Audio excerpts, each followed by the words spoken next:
बायजूस न केवल भारत बल्कि पूरे विश्व का बेहतरीन एजुकेशनल प्लेटफॉर्म जहां पे आपको मिलती है core quality education without any mixing. मैं आपका अपना डॉक्टर सचिन कपूर एक बार फिर से आपके सामने हूं जी, एक और बेहतरीन सेशन लेकर के। और विषय जो हमारी डिस्कशन का है आज वो है पेडिग्री एनालिसिस। याद है आपको पिछले सेशन में थोड़ा सा हिंट दिया था मैंने आपको पेडिग्री एनालिसिस के बाद।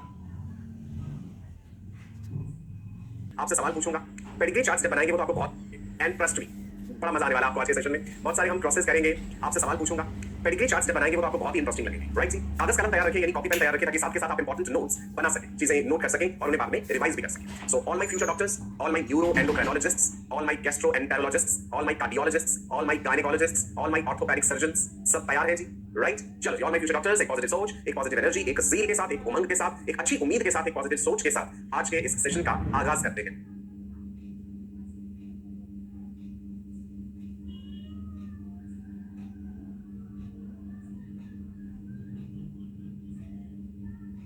खुशी खुशी पढ़ाई करनी है, अच्छे दिल से, अच्छे मन से, तभी हमें चीजें अच्छे से याद होंगी और जब भी जरूरत पड़ेगी ज्यादा की, जब भी आपसे सवाल पूछा जाएगा आप जवाब भी दे पाएंगे। चलिए बढ़ते हैं आगे और देखते हैं आज का हमारा ये बेहतरीन विषय, दैट इज पेडिग्री एनालिसिस। क्या है ये पेडिग्री, समझते हैं।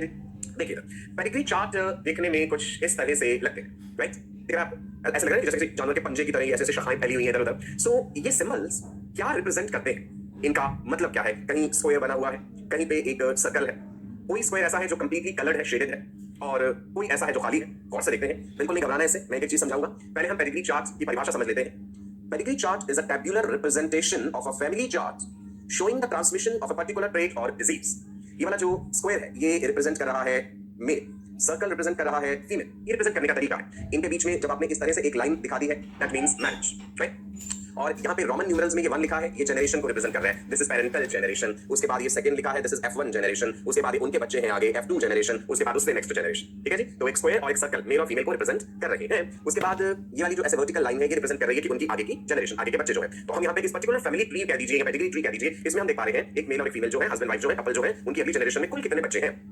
1, ये इनका अपना बच्चा है, एक फीमेल बेबी, राइट। क्या ये अच्छा ये फीमेल है तो हम पहले फीमेल लगा देते हैं। क्या ये वाला मेल जो है ये इनका अपना बच्चा है? नहीं, है ना, क्योंकि एक ऊपर से ऐसे वर्टिकल लाइन से नहीं जोड़ रही है पेरेंटल जनरेशन के साथ। ये तो इस पर्टिकुलर फीमेल के मेल पार्टनर है ना, हस्बैंड है उसके ना। दैट मींस जिस पर्टिकुलर फैमिली की बात कर रहे हैं, सपोज कह दीजिए एक XYZ फैमिली है, इनके कुल कितने बच्चे हैं, इनकी एक डॉटर है। उसके बाद आप ये वाला एक स्क्वायर देखिए, बिकॉज़ आपको ये वाली देखनी है लाइंस, अभी तो वो रिप्रेजेंट कर रही है कि इनके अपने कितने बच्चे, तो 3 बच्चे हैं भाई। ये भी एक डॉटर है इनकी अपनी, ये इनका एक सन है, मतलब टोटल 3 बच्चे हैं। और उसके साथ जो दिखाई वो उनके लाइफ पार्टनर्स है, समझा, वो हमने पार्टनर्स दिखाए हैं। सो 1 डॉटर, ये रही जी 1 डॉटर, इसमें हमने कोई शेड नहीं करा, मतलब इससे कोई जेनेटिक डिसऑर्डर नहीं है। फिर हमने दिखाया कि ये मेल है ये वाला, और मेल को हमने शेड कर दिया, वो सिंबल पूरा हमने डार्क कर दिया, दैट मींस उसे जेनेटिक डिसऑर्डर है। फिर हमने एक और फीमेल दिखाई है, ये रही एक और फीमेल, इनकी डॉटर, इसको भी कोई जेनेटिक डिसऑर्डर नहीं है। समझिए इतनी बात। जो 3 बच्चे और 3 उनके लाइफ पार्टनर्स हमने दिखाए। अब उसके बाद उनकी जनरेशन आगे दिखाई, उनकी जनरेशन में क्या है ना, यहाँ पे हम देखें this particular female and this particular male, इनके जो है आगे एक डॉटर दिखाई है हमने, ये रही इनकी एक डॉटर, राइट जी। और यहाँ पे इस पर्टिकुलर मेल और इस पर्टिकुलर फीमेल के हमने 2 बच्चे दिखाए हैं, एक ये मेल और ये एक फीमेल, राइट। और इधर इस पर्टिकुलर फीमेल और इस पर्टिकुलर मेल के भी हमने 2 बच्चे दिखाए हैं, एक ये मेल जिसमें जेनेटिक डिसऑर्डर दिखाया है और ये एक फीमेल। अब आप समझिए बेसिक सी बात, ये सर्कल और ये स्क्वायर क्या रिप्रेजेंट कर रहे हैं। और जब पूरी तरह से शेडेड है दैट मींस डिजीज है, वो ट्रेट है।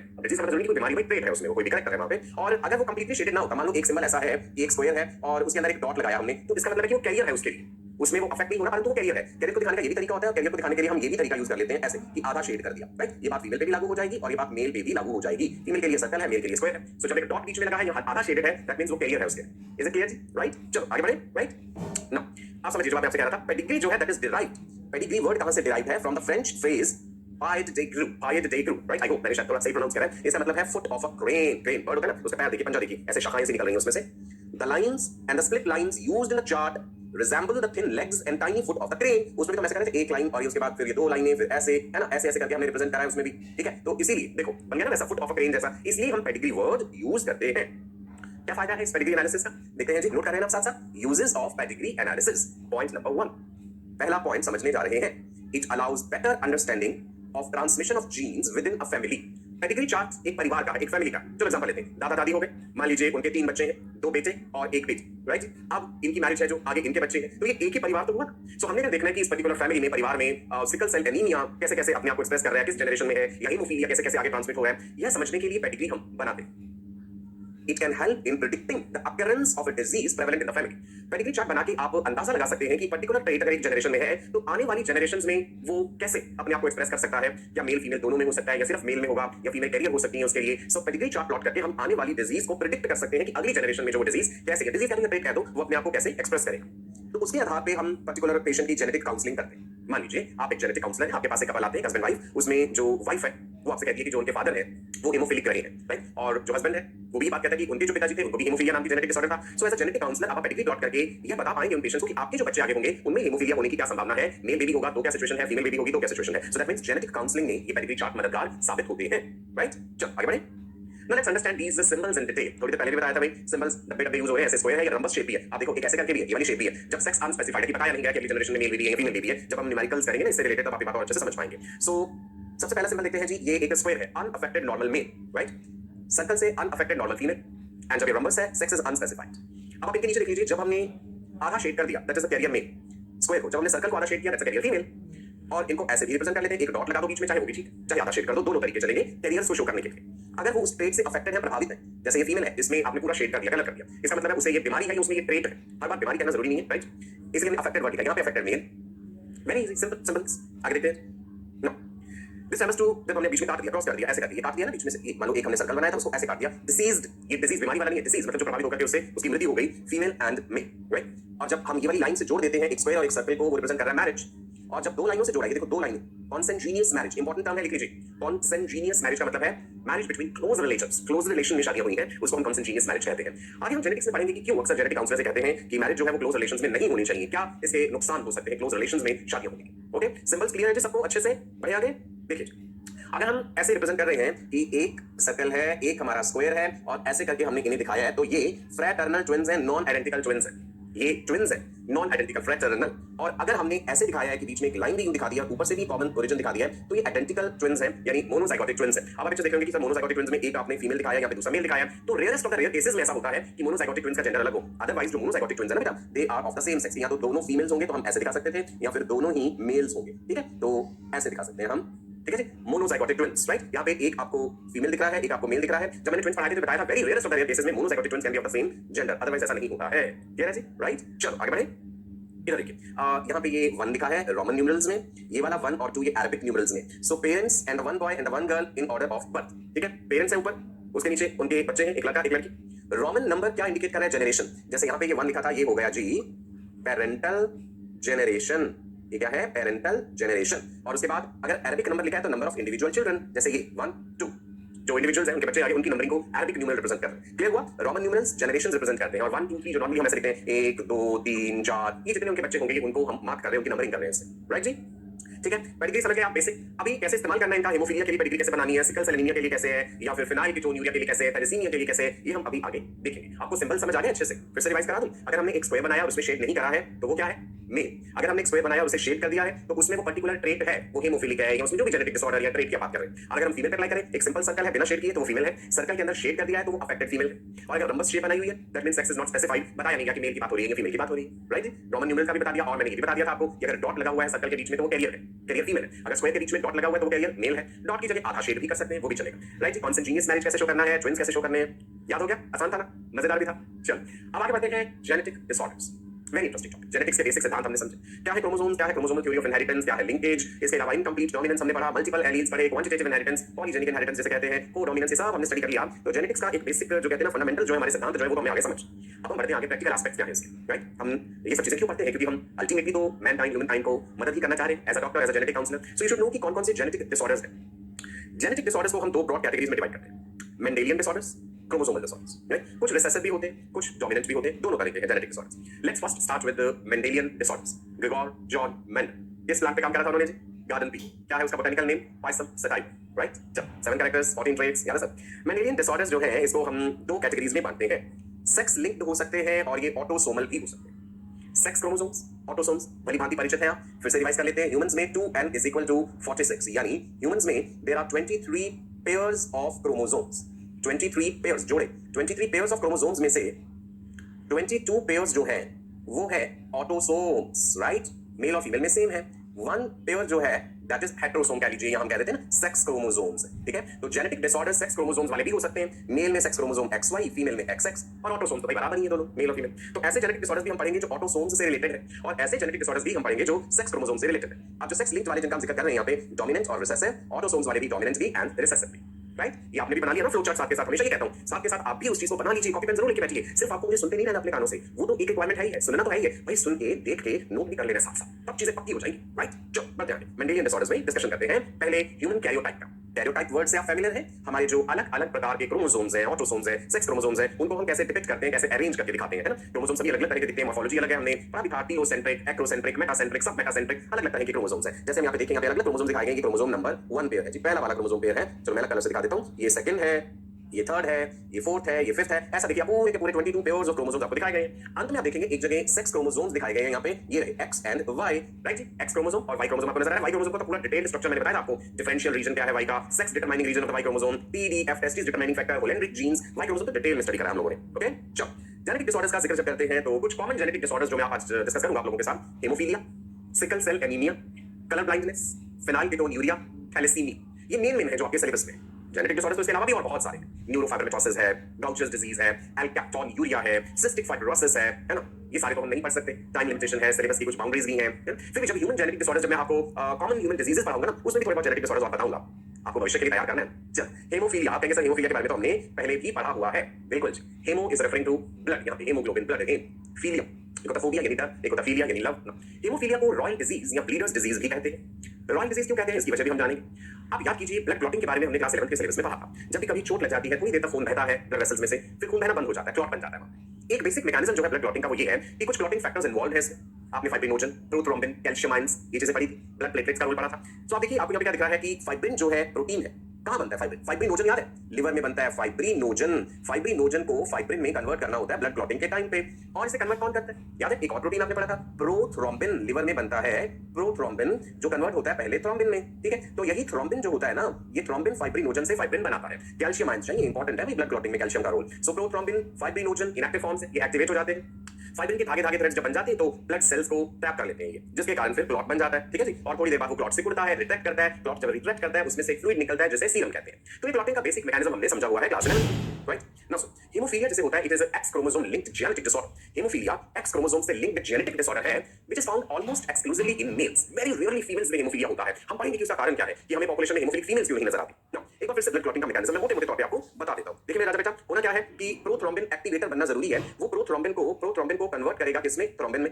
प्रोथ्रोम्बिन एक्टिवेटर खुद कैसे बनेगा? जब कहीं इंजरी हुई, डैमेज जो है वो टिश्यू को हो सकता है outside the blood vessel, right जी, या इंटरनल डैमेज भी हो सकता है। इसके मैकेनिज्म थे कि प्रोथ्रोम्बिन एक्टिवेटर कैसे बनेगा, इंट्रिंसिक पाथवे या एक्सट्रिंसिक पाथवे। अब तो हम उस डिटेल में नहीं जा रहे। ब्लड वेसल डैमेज हुई, बाहर से हुआ डैमेज या ब्लड को इंटरनली कहीं डैमेज मिला है, सो प्लेटलेट्स भी वहां पे इन्वॉल्व होंगे, है ना? जहां पे कहीं डैमेज ब्लड वेसल है, याद कीजिए ये ब्लड वेसल डैमेज हुई है ना? मैंने बताया था दैट कोलेजन फाइबर्स एक्सपोज हो जाते हैं। एक्सपोज्ड कोलेजन फाइबर्स के साथ जब प्लेटलेट्स संपर्क में आती हैं, प्लेटलेट्स स्वेल कर जाती हैं, platelets they form a temporary platelet plug, फिर कितने सारे क्लॉटिंग फैक्टर्स का पूरा कैस्केड इनिशिएट हो जाता है एंड अल्टीमेटली प्रोथ्रोम्बिन एक्टिवेटर बनता है, राइट? वो प्रोथ्रोम्बिन को थ्रोम्बिन में बदलता है, और फिर ये जो थ्रोम्बिन होता है ये फाइब्रिनोजन को फाइब्रिन में बदलता है। फाइब्रिन के धागे धागे आरबीसी डब्ल्यूबीसी को जकड़ लेते हैं, प्लेटलेट्स को भी जकड़ लेते हैं और क्लॉट बनता है, राइट? नॉर्मल क्लॉटिंग टाइम 3 से 5 मिनट होता है जिसमें क्लॉट बनता है। समस्या क्या है जी, हेमोफीलिया जिन लोगों को होता है ना, उनमें ब्लड क्लॉट करने में ज्यादा समय लगा देता है। क्लॉट करेगा but it takes long time to clot, और अगर कहीं गलती से ज्यादा बड़ा कट लग गया, ज्यादा बड़ी इंजरी हो गई, so blood can continue to flow out of that damaged vessel for a long time, और हो भी सकता है पेशेंट की मृत्यु हो जाए, कोई मेजर ब्लड वेसल कट जाए, ठीक है जी। So haemophilia X chromosome linked genetic disorder है which is found almost exclusively in males, क्योंकि मेल्स में एक एक्स क्रोमोसोम है। मेल्स का जीनोटाइप 44+XY है, फीमेल्स कैरियर होती है हेमोफीलिया के लिए। वो कैसे हुआ देखते हैं, उससे पहले जान लीजिए हेमोफीलिया मुख्य रूप से 3 तरह का है, हेमोफीलिया ए,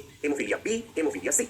हेमोफिलिक पेशेंट में समस्या क्या है? ब्लड की क्लॉटिंग में इन्वॉल्व पर्टिकुलर तरह के जो फैक्टर्स है ना, या तो वो हेमोफिलिक पेशेंट में बहुत ही कम मात्रा में बन रहे हैं या बन ही नहीं रहे। सो हेमोफीलिया में the involved clotting factor is either not produced और it is produced in a very less amount. अब हेमोफीलिया ए, बी और सी याद रखिएगा। देखो जी, आप लिख लीजिए haemophilia A, haemophilia B, haemophilia C. Haemophilia A में there is deficiency of the clotting factor number 8। 13 तरह के अलग क्लॉटिंग फैक्टर्स हैं, उससे भी ज्यादा होंगे in fact. Haemophilia B is due to deficiency of clotting factor number 9। Haemophilia C is due to deficiency of clotting factor number 11। तो हमने लिखे 3 तरह के haemophilia A, B and C, right? Hemophilia A is due to deficiency or the absence of clotting factor number 8, B is due to deficiency of clotting factor number 9 and C is because of clotting factor number 11। 8, 9, 11 इसे continuity में 8, 9, 10 मत कर जाना, ध्यान रखिएगा। 8, 9, 11 clotting factor number 8 जो है ना, इसको एंटी हेमोफिलिक फैक्टर भी कहते हैं। Anti haemophilic factor clotting factor 8 का दूसरा नाम है। एग्जांपल के लिए पूछ लेते हैं which is clotting factor number 8, anti haemophilic factor, anti haemophilic globulin, right? Factor 8 and factor 9 वाला जो हेमोफिलिया ये ज्यादा कॉमन है, 11 वाला कंपैरेटिवली रेयर है, लेकिन कॉमनली अकरिंग। और मोस्ट कॉमन अगर पूछे कि सबसे ज्यादा कौन सा है, जितने हेमोफिलिया के केसेस देखे जाते हैं उनमें से सबसे कॉमन जो है that is haemophilia A, which is due to deficiency of clotting factor number 8। आगे बढ़ते हैं। Haemophilia is a sex-linked disease which is also known as bleeder's disease। खून बहता रहता है, patient will continue to bleed even from a minor cut, ज्यादा लंबे समय तक। क्लॉट क्या जाएगा, ब्लड पर बहुत ज्यादा टाइम लगा देता है। There is absence of anti haemophilic globulin, अभी मैंने कहा ना एंटी हेमोफिलिक ग्लोबुलिन भी कह देते हैं, एंटी हेमोफिलिक फैक्टर ए भी कह देते हैं, ठीक है। एंटी हेमोफिलिक ग्लोबुलिन या फैक्टर 8 हेमोफिलिया ए के केस में। देन फैक्टर 9 जो है उसका नाम होता है plasma thromboplastin factor, haemophilia B, right. इसकी डेफिशिएंसी से जो डिजीज हो रही है हेमोफिलिया बी को क्रिसमस डिजीज भी कहते हैं। दिस इज आल्सो इंपॉर्टेंट, एक नई बात पता चली आपको, हेमोफिलिया ए फैक्टर 8 की डेफिशिएंसी, हेमोफिलिया बी फैक्टर 9 की डेफिशिएंसी, फैक्टर 9 का दूसरा नाम प्लाज्मा थ्रोम्बोप्लास्टिन फैक्टर, और हेमोफिलिया बी को क्रिसमस डिजीज भी कहते हैं। क्यों कहते हैं अभी हम उसका रीजन समझेंगे।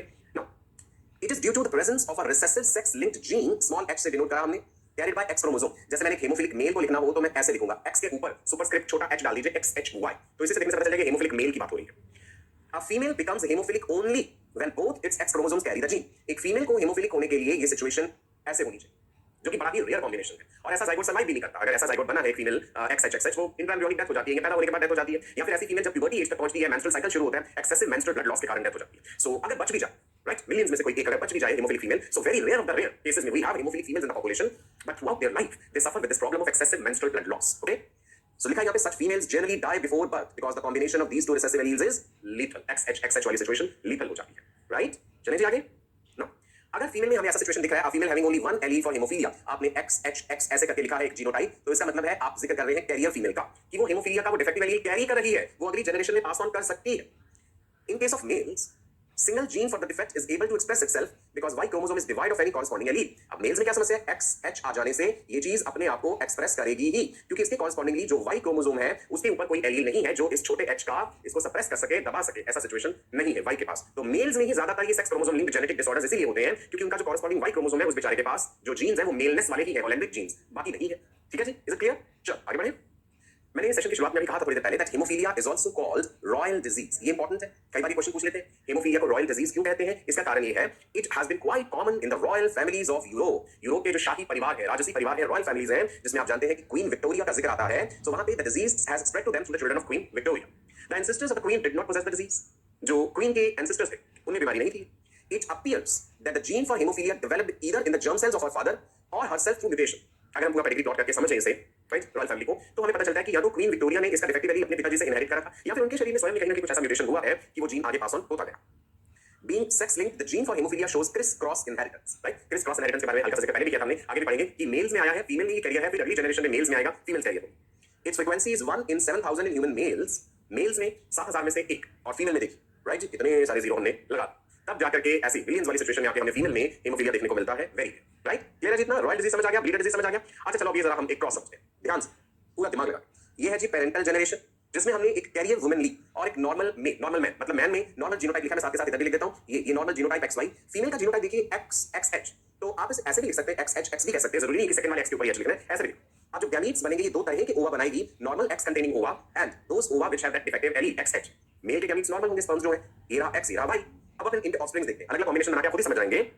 इधर हमने मेल गैमीट्स ले लिए हैं, इधर हमने फीमेल गैमीट्स ले लिए हैं। ये वाला X और ये वाला X आपस में, ये वाले गैमीट्स जब फर्टिलाइज हुए तो X और X होता है जी फीमेल, तो ये नॉर्मल गर्ल चाइल्ड है, राइट। और अगर ये वाला X और ये वाला Y हुए तो ये नॉर्मल बॉय है, राइट, कोई हेमोफिलिया वाला एलील नजर नहीं आ रहा। अगर वो डिफेक्टिव वाला X जो है फादर के नॉर्मल X के साथ जो है फर्टिलाइज हुआ वो gamete, so she will be a carrier girl, carrier है वो, उसमें एक्सप्रेस नहीं हुआ हेमोफिलिया, आपसे देखने से कुछ नहीं पता चलेगा हेमोफिलिया है कि नहीं है, वो तो जेनेटिक्स के लेवल पे वो कैरियर है। और अगर ये सिचुएशन आ गई XHY वाली, यानी X और वो डिफेक्टिव H और Y, तो वो haemophilic boy, male child with haemophilia, right. तो इसका मतलब one normal girl, one carrier girl, right जी, and one normal boy and one haemophilic boy. अगर जो है हम इस तरह की सिचुएशन लें, या carrier female marrying with normal male, the probability that their forthcoming children अगली जनरेशन में उनके बच्चे जो होंगे उनमें मेल बच्चे को हेमोफिलिया होने की कितनी संभावना है, समझ लो। एक कैरियर वुमेन, एक नॉर्मल मेल, शादी हुई, बच्चे हुए, पहले तो उनके यहाँ मेल बच्चा होगा या फीमेल बच्चा होगा, इस बात की 50% प्रोबेबिलिटी, 50% तो है। XY कॉम्बिनेशन हुआ तो मेल चाइल्ड, XX कॉम्बिनेशन हुआ तो फीमेल चाइल्ड, तो मेल बेबी होने की प्रोबेबिलिटी 50% है। अब जो मेल बेबी होगा क्या वो 100% हेमोफिलिक ही होगा?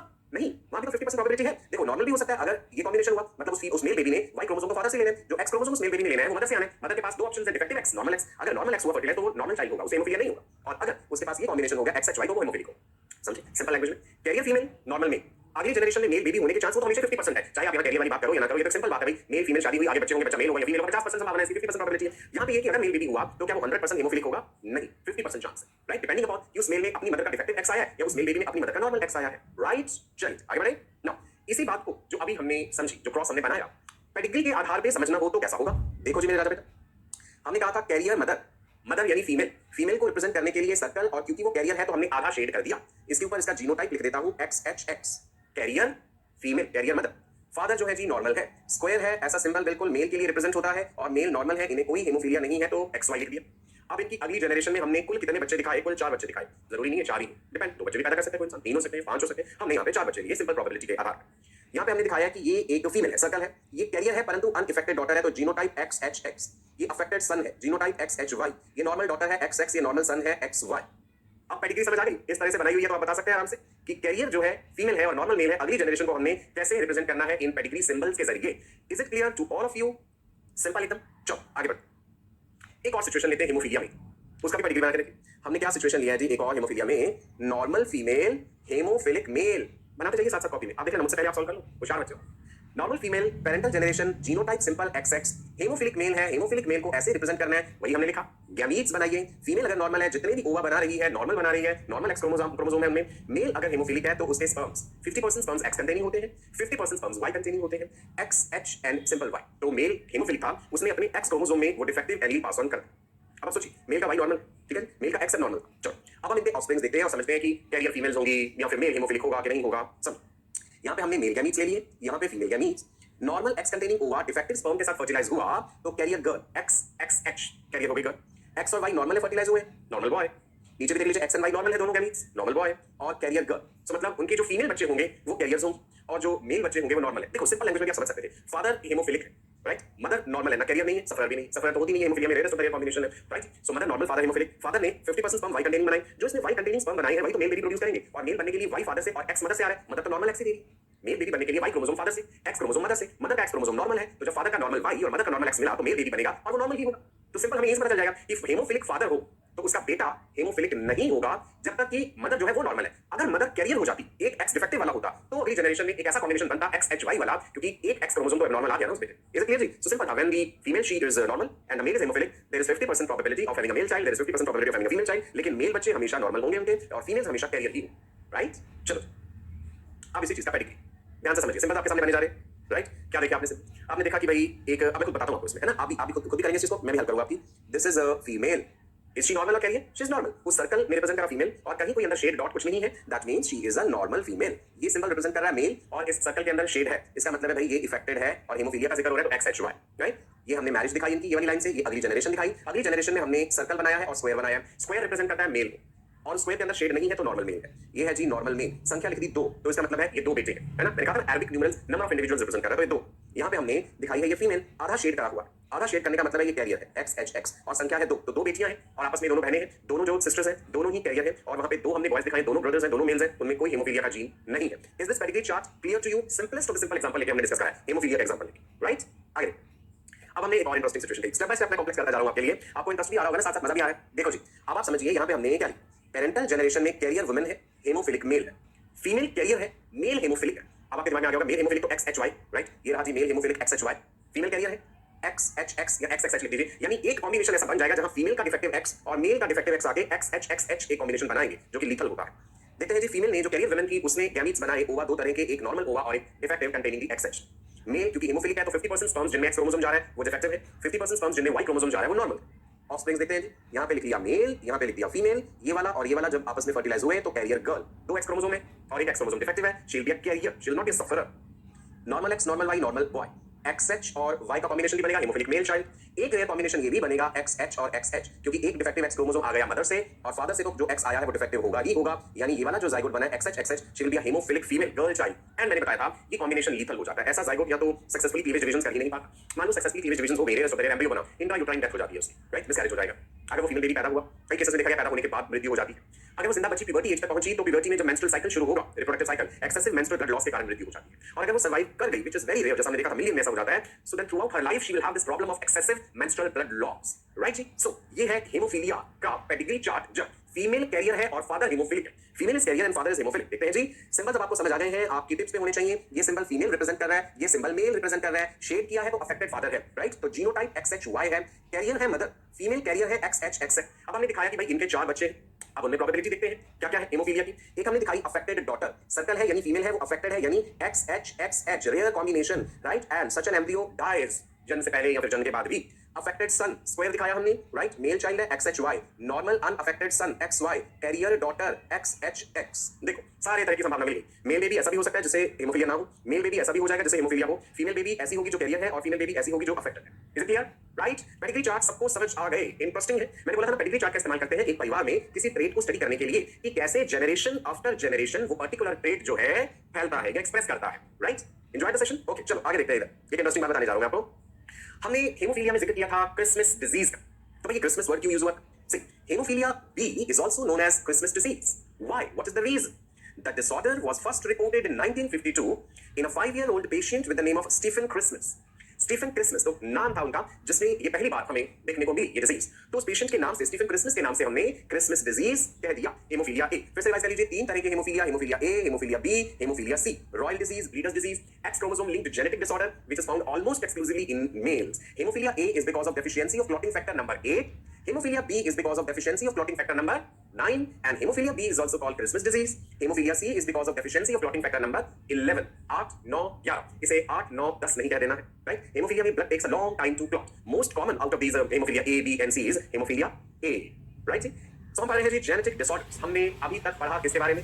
हेमोफीलिया के बारे में। मेंडेलियन डिसऑर्डर्स कहते हैं, मैंने क्रोमोसोमल डिसऑर्डर्स, मेंडेलियन डिसऑर्डर्स का जिक्र हो रहा था। हेमोफीलिया भी covered. Next is colour blindness. थोड़ा सा इंट्रो दे देता हूं आपको कलर ब्लाइंडनेस का। देखिए कलर ब्लाइंडनेस का मतलब ये नहीं होता कि उस इंसान को कलर्स दिखते ही नहीं, राइट? उन्हें अलग तरीके से वो चीज दिखती है। इशारा चार्ट्स या इशारा प्लेट्स होती हैं, मैं भी दिखाऊंगा आपको प्लेट्स जिसमें आपको पहचानना होता है। चलो मैं दिखाऊंगा डॉट डॉट अलग कलर्स के लगे होते हैं, बीच में कुछ डिफरेंट कलर से डॉट से कभी कोई न्यूमेरिकल लिखा है या अल्फाबेट लिखा है, पहचानना होता है कि क्या है या कोई पैटर्न बना हुआ है। जैसे आप स्क्रीन पे देखिए, एक क्या नजर आ रहा है आपको? फल नजर आ रहे हैं अलग तरह के, है ना? पपीता नजर आ रहा है जी आपको, यहाँ पे डिफरेंट तरह के फ्रूट्स नजर आ रहे हैं, केले भी नजर आ रहे हैं, एवोकाडो नजर आ रहा है। एक नॉर्मल इंडिविजुअल जो कलर ब्लाइंड नहीं है, a person can appreciate all the colours, वहां पे उसे इस तरह से दिख रहे हैं सारे कलर्स, परंतु एक कलर ब्लाइंड इंसान को यही फलों के रंग अलग तरह से दिख रहे हैं, शेड्स ऑफ ग्रे सा नजर आ रहा है, हरा रंग भी कुछ अजीब सा दिख रहा है, लाल रंग नजर नहीं आ रहा है यहाँ पे, राइट? डिफरेंस ही हो गई सारी चीजें। कलर्स तो यहाँ भी आप कहेंगे कि ये वाली चीज बिल्कुल कलर्स के नहीं है, आई अंडरस्टैंड, लेकिन बिल्कुल डिफरेंट तरीके से। सो हम कलर ब्लाइंडनेस कहते हैं, it is the inability of a person to appreciate a particular colour. इस तरह से हम डिफाइन कर देते हैं कलर ब्लाइंडनेस को, ठीक है जी? तो कलर ब्लाइंडनेस की जो डिटेल्स है ये अब हम अगले सेशन में जानेंगे। इशारा प्लेट्स भी आपको दिखाऊंगा, थोड़ा सा आप भी पढ़ के आइएगा कलर ब्लाइंडनेस के बारे में। इसके अलावा सिकल सेल एनीमिया के बारे में और डिटेल्स जानेंगे, पहले भी जान चुके हैं सिकल सेल एनीमिया के बारे में। Then I tell you about phenylketonuria and about thalassaemia also. Thalassaemia is also very important topic, इन पे क्वेश्चंस आते हैं नीचे, बाकी जरूर आइएगा, राइट जी? चलो तो फिर करें आज का सेशन है, right? I hope you enjoyed this session a lot. Pedigree की और क्वेश्चंस प्रैक्टिस कीजिएगा, डेली प्रैक्टिस पेपर्स प्रैक्टिस कीजिएगा, राइट? चलिए नमस्कार, बाय बाय।